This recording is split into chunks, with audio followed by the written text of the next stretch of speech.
You suck. Get good, lol. These are comments that I've heard many times, and honestly, I just laugh them off normally.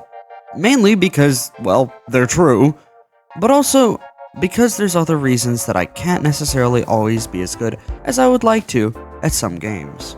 I'll be the first to admit that, yeah, I do struggle. Yeah, I'm not good at most games. In fact, many people have heard me say that I am perpetually bad at games. I am determined that I'm never going to let negative comments demean me or ruin my self-esteem.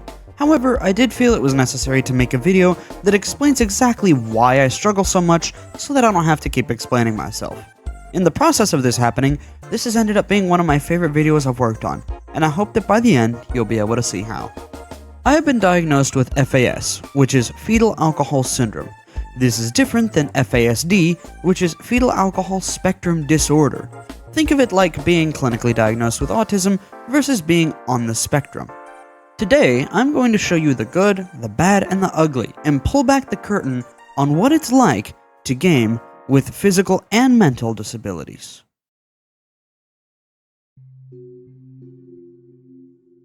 So what exactly is FAS? Well, to put it nicely, my biological mother decided to share her booze with me for all 9 months while pregnant. I do resent this sometimes, but honestly it's just a waste of energy. And that's energy I need to save, because alongside the mental defects that are obvious, there are also some pretty frustrating physical defects as well. For one thing, my growth is stunted. It was actually surprisingly hard to find a full body shot of me on my phone, because only now at 24 am I finally coming to terms with the fact that it's okay for a fully grown American male to be 5'4". Unfortunately, my facial structure is also deformed, giving me a pretty dissonant poker face. But when it comes to gaming, what really causes a struggle is my vision. My vision is 2100 in my good eye. That means that what I can see from 20 feet away, a normal vision person can see from 100 feet away. My left eye is also completely blind, so I have no depth perception. And also, since it's the fact that the nerves are not communicating properly to the brain, there's nothing that lenses or surgery can even do. Combine this bad vision with really bad hand-eye coordination and horrible motor skills and response times, and you get a racing game fan's worst nightmare. Before we get started, I want to show you this WRX I made in Forza Horizon 6. You might find this a bit sacrilegious, but it is V8 powered. And, in all honesty, it sounds amazing.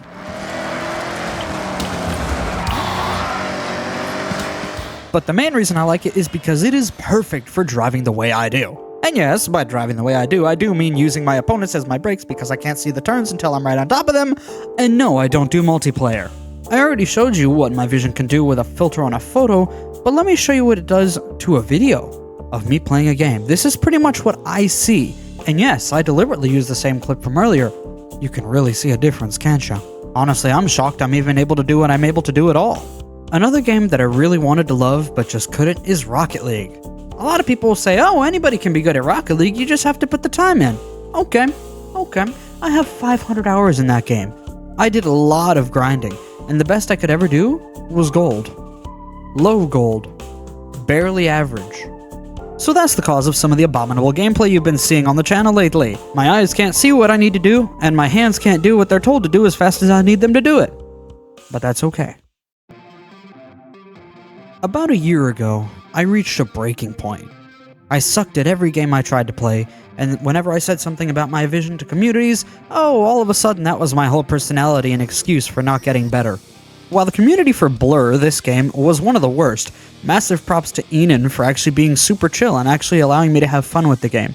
I just like using this clip because it's hilarious.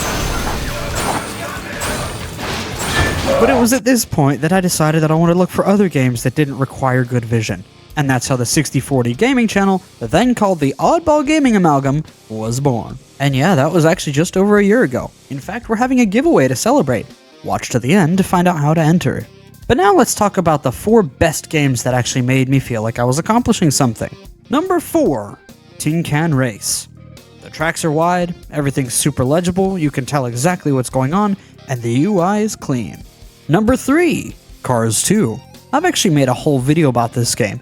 Very similar to Tin Can, except for the tracks are more legible, there's a lot more going on, which makes it more fun, there's a higher skill ceiling, and it's, not as janky. Number 2, Astroneer. It's just high contrast enough that as long as you're omniscient about your surroundings, you ain't just gonna go kill yourself. In my opinion, it's the ultimate survival game. And number 1, to absolutely everybody and nobody's surprise, Superliminal. I mean, sure, it's a relatively easy game, but even in the low contrast areas, I was still able to figure out what to do. And not only that, due to my lack of depth perception, it almost felt like I had an advantage. Let's discuss this a little bit more. Not having depth perception has one surprising benefit: immersion. I mean, think about it. What you see in this video right now is exactly what I saw in real life as I was hurtling toward the rock that would bruise my tailbone. This gives me a surprisingly amalgamated sense of immersion, meaning that even something on a flat screen can make me feel like I'm there. Another unexpected benefit is that it makes me a lot better at gathering information from and just enjoying and appreciating sound design.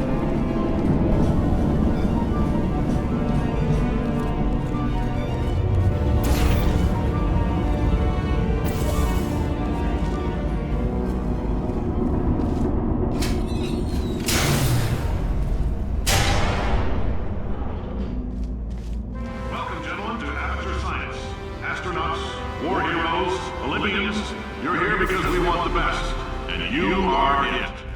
Now, of course, this is supplying the visuals, but let's try something. I'm going to black the screen as I walk through the planet that is most hostile in Astroneer, Aatrox, and just notice how much information I'm getting from sound alone.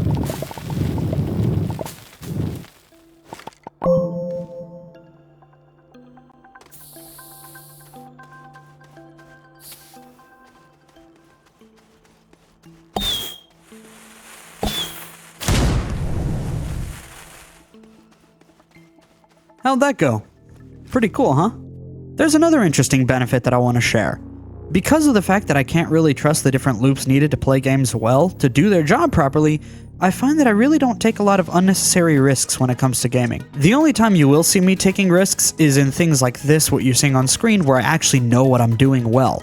For me, slow is smooth and smooth is fast, and especially in things like this particular puzzle, I tend to make my friends kind of look like idiots when we're playing in co-op because they're always taking risks and getting stuck. So as you can see, I've learned to survive and sometimes even thrive despite my challenges. To wrap up this video, I want to tell you a story. A story of a man by the name of Tony Iommi. This man decided that he wanted to pursue music full-time. He finally quit his job at a sheet metal manufacturing factory. On that day, the person who operated a certain metal press was not able to come in, and they put him on it. This is not an average machine. This was a gigantic press capable of amputating. You can guess where this is going. Unfortunately, he lost the tips of his metal and ring fingers, arguably the most important fingers for playing rock. He wasn't going to let this stop him, though. He actually manufactured his own fingertips out of metal. But he still wasn't strong enough to push down the strings. So what did he do? He tuned down. And that was the birth of heavy metal music as we know it. You might not recognize his name, but if I say Black Sabbath, does that ring a bell? My point is this. We all have our disabilities, we all have our setbacks, but that should not stop us from enjoying life. And maybe the next time you tell somebody to get good, think about the fact that maybe their definition of good might be different than yours. Thank you so much for watching. I hope you enjoyed, and I hope you have a wonderful day. Oh wait, I almost forgot. The giveaway. Okay. So, there were a couple of unusual words that I sprinkled in this video and tried to jam them in as convincingly as I could, but some of them might have stood out to you. Join the Discord and comment what you think might have been one of the words in the giveaway channel. If you're correct, you'll be entered to win the giveaway. The winner of the giveaway gets to choose between Superliminal, Viewfinder, Donut County, Wobbly Life, or the Portal Bundle. Alright, go enter, have fun, I gotta go, goodbye!